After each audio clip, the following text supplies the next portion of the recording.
pasang Quran di kedai mamak. Kenapa dia pasang? Kemungkinan dia pasang masa dia nak dengar. Dia nak dengar.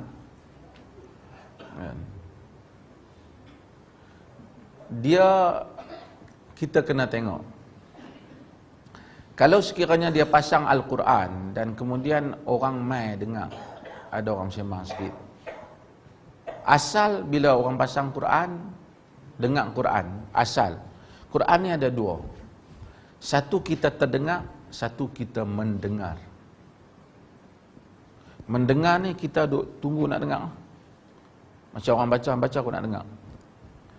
Para ulama menyebut yang mendengar, dia panggil yastami'. Istima'. Kita memang nak tunggu dengar. Yang tunggu dengar, mereka inilah apabila kita dengar ayat-ayat sajdah, kita sujud sajdah. Tapi yang terdengar, kerana bukan kita nak dengar, tapi orang pasang, kita terdengar. Kita boleh sajdah juga bukan, tetapi tuntutan sajdah itu tidak kuat kepada kita. Kerana kita bukan nak mendengar. Kalau kita pasang Quran, kita baca Quran, kemudian orang lain bersembang, adakah orang lain kena berhenti? Ihtiram Quran, kalau dia berhenti, baik untuk dia. Kalau dia bersembang pun, tidaklah menunjukkan dia melakukan hal yang haram.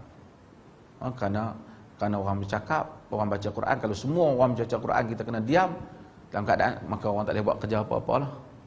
Macam orang azan. Kita disunatkan mendengar. Tapi kalau kita bercakap, haram kata.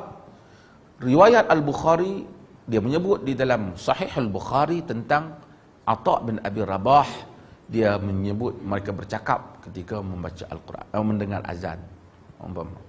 Maka dengan itu, kalau dia pasang Quran kerana dia nak mendengar, dia nak mendengar Quran itu satu keberkatan di tempat dia, tidak mengapa untuk dia. Tapi dia kalau pasang sekadar, saya tak fikir pasang Quran ni nak panggil orang nak pelarih laku, dah lah. Tapi kalau dia tahu waktu dia pasang Quran itu menyebabkan Quran tu dipandang hina. Contohnya, dia bubuh skrin bola sepak. Orang duk sorak bola sepak, masa tu dia pasang Quran. Itu boleh menyebabkan Quran dipandang ketika itu, kemungkinan dia akan berdosa. Pasal dia sengaja menyebabkan hal itu. Tapi kalau dia pasang pagi-pagi, kita dengar. Dia pun bukan. Jadi ini adalah mungkin dia nak dengar dan tidak mengapa dia pasang itu, dia juga sesuatu yang petanda yang baik untuk diri dia.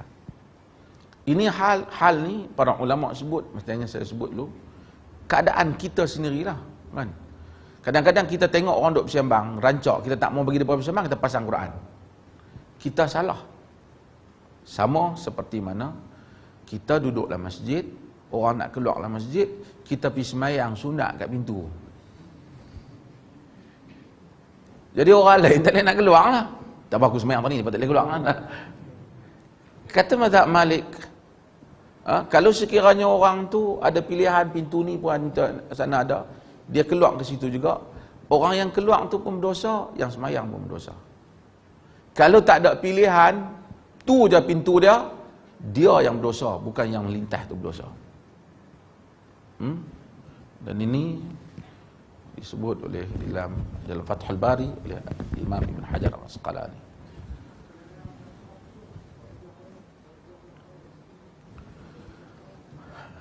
Arahan umum Quran, wa idza quri'a al-Quran fastami'u lah. Apabila dibaca Quran, naklah kamu dengar. Para ulama menyebut ialah disunatkan ataupun adalah digalakkan untuk kita mendengar.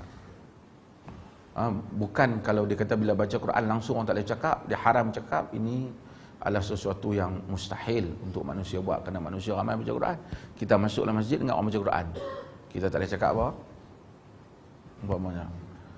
Dan kemudian macam saya kata, kalau kita kadang-kadang orang pasang benda yang kita bukan nak pergi dengar, kita lalu kawasan tu. Kalau kita diam, tanda ta'zimul Quran, dapat pahala. Tapi kalau kita bercakap juga, bukan sesuatu yang berdosa, melainkan kita cakap benda yang seolah-olah kita menghina Quran itu akan membawa pada dosa.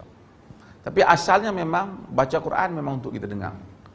Alasan ini yang digunakan oleh Ibn Taymiyah rahimahullah ta'ala dan separa ulama dalam mazhab Hanafi juga, bahawasanya apabila imam baca surah, sepatutnya kita tak baca Fatihah, kerana kita mendengar, kerana arahan mendengar.